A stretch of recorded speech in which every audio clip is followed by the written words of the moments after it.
ደብረጽዮን ገብረ ሚካኤል የሚመሩት የህወሓት ቡድን የፌዴራል መንግስቱ በአፋር በኩል ታጣቂዎችን እያስታጠቀብኝ ነው ሲል የፌዴራል መንግስቱን የከሰሰበትን መግለጫ ወጥቷል። የዓለም አቀፍ ማህበረሰብ ለጉዳዩ ትኩረት ይስጥ ሲል አሳስበዋል። ይህ በእንዲህ እንዳለ በክልሉ የሚገኙ ዳኞች አድማ መጥተው ይገኛሉ። ዳኞቹ ደህንነታችን አልተጠበቀም፣ ስለዚህ ስራ አቁመናል ማለታቸው ነው የተሰማው። ይህንንም ጉዳይ የክልሉ ጊዜያዊ አስተዳደር አረጋግጧል።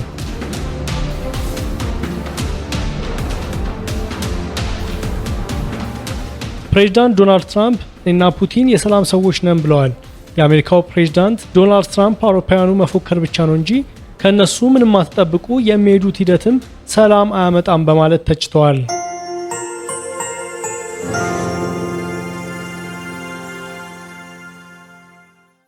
ህጋዊ ሁኔታዎችን አላሟላም በሚል ምክንያት ከቀናት በፊት በይፋ በኢትዮጵያ ብሔራዊ ምርጫ ቦርድ የተሰረዘው ህዝባዊ ወያኔ ሓርነት ትግራይ ህወሓት የኢትዮጵያ ፌዴራል መንግስትን የከሰሰበትን መግለጫ ወጥቷል።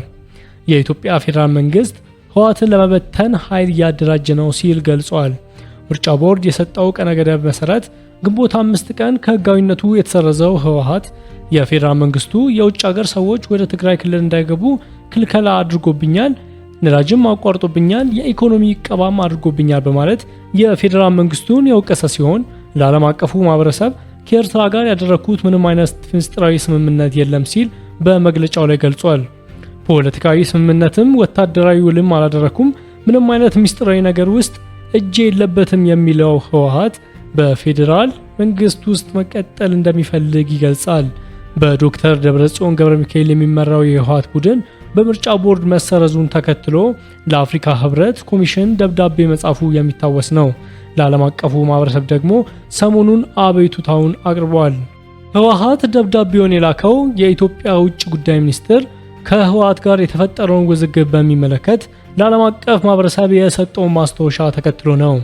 የኢትዮጵያ ውጭ ጉዳይ ሚኒስትር ህወሓትን ሰላማዊ ህወሓትና ጦርነት ፈላጊው ህወሓት በሚል ለሁለት የተከፈለ ነው በማለት የዶክተር ደብረጽዮን ቡድንን በመቃወም ነበር ለዓለም አቀፉ ማህበረሰብ መግለጫውን የሰጠው።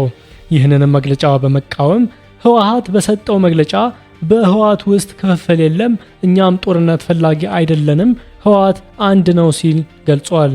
ይሁን እንጂ ህወሓትን በግልጽ የሚደግፉና ከህወሓት ጋርም ቀጥተኛ ግንኙነት ያላቸው ዶክተር ደብረጽዮን በይፋ የሚደግፉት እንደ ስታሊን ያሉ ግለሰቦች በኤርትራ ጎዳና ላይ በይፋ አቀባበል ተደርጎላቸዋል። በኤርትራ መገናኛ ብዙሃን በግልጽ እየታዩ መሆኑን ተከትሎ በርካቶች ህወሓት ከኤርትራ ጋር ጀምሮታል የተባለውን ግንኙነት በተመለከተ እንደ ማረጋገጫ እየተጠቀሙበት ይገኛሉ። ከቀናት በፊትም የቡድኑ የቀድሞ ምክትል ሊቀመንበር የነበሩት አቶ ጌታቸው ረዳም በመገናኛ ብዙሃን ቀርበው የዶክተር ደብረጽዮን ቡድን ከኤርትራ ጋር ሚስጥራዊ ግንኙነት እያደረገ ነው ማለታቸው ይታወሳል።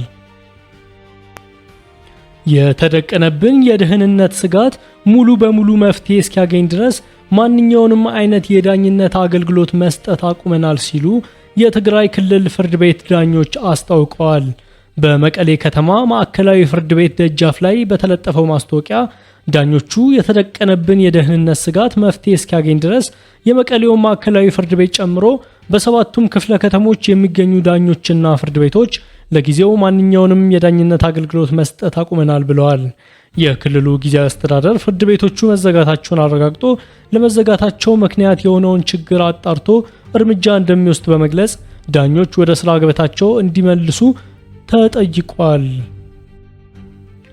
ባሳለፍነው ሳምንት በአንድ የነፍስ ማጥፋት ወንጀል ላይ ውሳኔ ለመስጠት በተጠራ አንድ ችሎት ላይ የተከሳሽ ቤተሰቦችና የቅርብ ሰዎች በዳኞች ላይ የስድብና የማስፈራራት ድርጊት ፈጽመው ጉዳዩ መነጋገሪያ ሆኖ የነበረ ሲሆን ፍርድ ቤቶቹና ዳኞቹ ይህንንና ሌሎችም ስጋቶች አላሰራ ብለውናል በማለት ችግሮቹ እስካልተፈቱ ድረስ ስራ እስከማቆም የሚያደርስ እርምጃ እንደሚወስዱ ባሳለፍነው ሳምንት በወጣው መግለጫ አሳውቆ ነበር።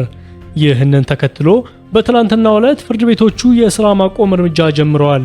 ይሁን እንጂ አድማው በሚቆምበት ቀን እስካሁን ያልታወቀ ሲሆን ዳኞችና ፍርድ ቤቶች ለጠሩት ስራ የማቆም አድማ ምክንያት የሆነው ችግር ትኩረት ሰጥቶ እንደሚፈታ የገለጸው የትግራይ ጊዜያዊ አስተዳደር ዳኞቹ የህዝባዊ አገልግሎታቸውን እንዲቀጥሉ በመማጸን የተፈጠረውን ችግር በአስቸኳይ አጣርቶ እንደሚፈታው ገልጿል።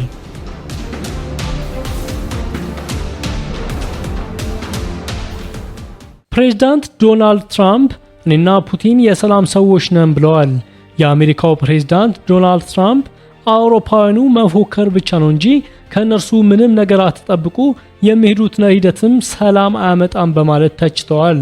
የአሜሪካው ፕሬዝዳንት ዶናልድ ትራምፕ ከሩሲያ አቻቸው ፕሬዝዳንት ቭላዲሚር ፑቲን ጋር የስልክ ውይይት ካደረጉ በኋላ ሁለቱ ሀገራት ማለትም ሩሲያና አሜሪካ የወቅቱን የዩክሬንን ጦርነት ከማስቆም አልፎ ትብብር ሊያደርጉ እንደሚችሉ ተጠቁሟል። ፕሬዝዳንት ዶናልድ ትራምፕ ሰሞኑን በሰጡት መግለጫ አውሮፓውያንን በነገር ከወረፉ በኋላ እኔና ፑቲን የሰላም ሰዎች ነን ብለዋል።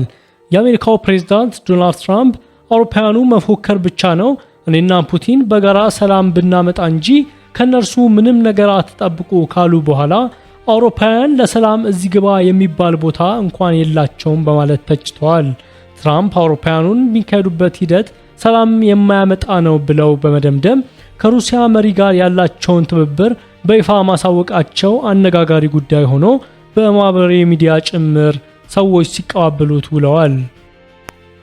በሩሲያና በዩክሬን መካከል ያለው ከፍተኛ ውጥረት መፍትሄ ለመስጠት በጦርነቱ ላይ ድል እያደረገ ያለውንና ግዛቱን እያሰፋ የሚገኘውን የሩሲያ ጦር አዛዥ ቭላዲሚር ፑቲንን በተለያዩ መንገዶች ለማግባባት እየተሞከሩ ያሉት የአሜሪካው ፕሬዝዳንት ዶናልድ ትራምፕ ሰላምን በድርድር ማምጣት የምንችለው እኔና ፑቲን ብቻ ነን ያሉ ሲሆን የአውሮፓና የሰሜን አትላንቲክ የጦር ቃል ኪዳን ድርጅት ኔቶ ሚናቸው እዚህ ግባ የሚባል አይደለም፣ ከፉከራ ያለፈ የሚያመጡት ነገር የለም በማለት በማዕቀብም ተሞክሯል የሚል ነገር አይደለም በማለት ማስገንዘባቸውን መገናኛ ብዙሃን ዘግበዋል። ከፉከራ ያለፈ የሚያመጡት ነገር የለም፣ በማዕቀብም ተሞክሯል የሚሆን ነገር አይደለም በማለት ማስገንዘባቸውን መገናኛ ብዙሃን ዘግበዋል። ይህ በእንዲህ እንዳለ ፕሬዝዳንት ትራምፕ አሁንም ድረስ ከአውሮፓ መሪዎች ጋር ጦርነቱን በሚመለከት በመምከር ላይ መሆናቸውን ለማወቅ ተችሏል። ሰሞኑን 2 ሰዓታት የቆየ ሰፊ የስልክ ውይይት ያደረጉት ፕሬዝዳንት ትራምፕ እና የሩሲያ አቻቸው ቭላዲሚር ፑቲን ከውይይታቸው በኋላ በሰጡት መግለጫ አንድ ትልቅ ግብ ማሳካታቸውን ገልጸዋል።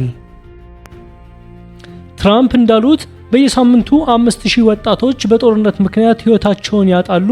የሳተላይት ምስል እያየው ነበር ያሉት ትራምፕ እናንተ ማየት አትፈልጉም፣ ነገር ግን እየሆነ ያለው ነገር ማየት አለባችሁ። ጦርነቱ የኔ ጦርነት ባይሆንም ጦርነቱ ሲጀመር እኔ ፕሬዝዳንት ብሆን ኖሮ የማይፈጠር ጦርነት ነበር። ነገር ግን ይህ ጦርነት መፍትሄ እንዲያገኝ እየሰራውበት ነው። ጦርነቱ የኔ አይደለም፣ ነገር ግን በ100 ሚሊዮን የሚቆጠር ዶላር አፍስሰናል የሚሉት ትራምፕ ሩሲያና ዩክሬን የአሁኑኑ ተኩስ አቁሙን ይጀምራሉ ብለዋል። ፕሬዝዳንት ፑቲን በጉዳዩ ዙሪያ የሰጡት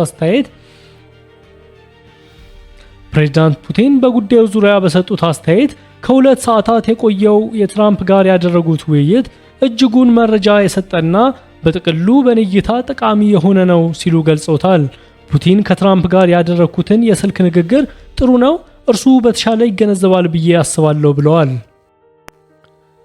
ጉዳዩን በተመለከተ ሰፊ ማብራሪያ የሰጡት አንድ አሜሪካዊ የጂኦፖለቲካ ጉዳይ ተንታኝ ሩሲያና ዩክሬን በኢስታንቡል ውይይት አድርገው ባይሳካም ትራምፕ ፑቲንንም ሆነ ዘለንስኪንን በስልክ አነጋግረው በመጨረሻ ካልተሳካላቸው ከአሸናፊዎቹ ወገን ጋር ይቆማሉ የሚል ከፍተኛ የሆነ የምዕራባውያን ስጋት ነው በማለት ገልጸው ሪፐብሊካኑ ከአሜሪካ ጥቅም ውጪ በርካታ ጉዳዮችን ግምት ውስጥ ማስገባት እንኳን ይቸገራሉ፣ ወደ ውስጥ ተመልካችና አሜሪካዊነትን የሚያንጸባርቁ በመሆናቸው በአስቸጋሪ ጊዜ ሌሎች ሀገራትን ይተዋሉ በማለት ሐሳባቸውን አስፍረዋል።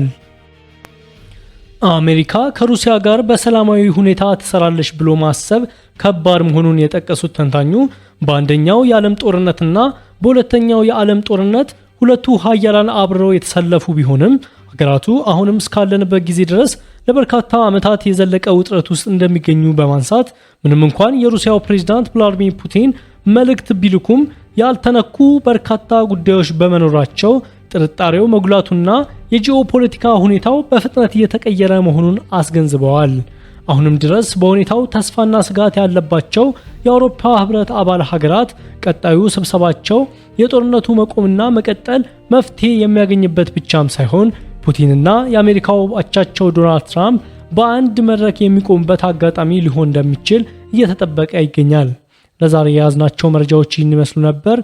ቸር ያሰማን።